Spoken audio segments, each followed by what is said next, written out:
ఈరోజు ఒకవేళ నేను రాను అంటే ఈరోజు విశ్వాసులకు తండ్రిగా అబ్రహాం ఉండడు, ఆయన ఉండరు.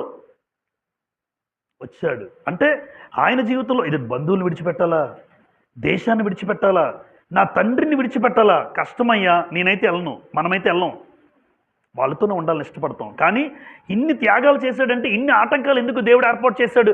ఇంత ప్రతికూల పరిస్థితి అబ్రహాం గారి జీవితం, ఇన్ని సమస్యల, ఎన్ని అడ్డంకుల, ఎన్నో ఆటంకాలు ఏర్పడ్డాయి అబ్రహాం గారి జీవితంలో. కానీ ఏదున్నా ఆటంకాలు అడ్డంకాలను అవరోధాల నుంచి ఒక అవకాశం ఇచ్చాడో దేవుడు అబ్రహాం గారికి. ఈరోజు విశ్వాసి, నా తండ్రి ఎవరు అంటే అబ్రహాం, మీ తండ్రి ఎవరంటే అబ్రహాం, ఆయనకంటూ ఒక స్థానాన్ని ఇచ్చాడు. ఆ రోజు ఆయన రాకపోతే ఏదైనా లేదు, ఉండిపోతే ఇంకో వ్యక్తిని దేవుడు ఏర్పాటు చేసుకుంటాడు అబ్రహాం గారి స్థానంలో. కానీ అబ్రహాం గారికి దేవుడిచ్చే అవకాశం అంటే అవరోధము నీ జీవితంలో నీకు ఇచ్చే అవకాశం. కొన్నిసార్లు అవరోధాలుగా కనబడతాయి, మా బాధలుగా, ఏంటి నాకే ఎందుకు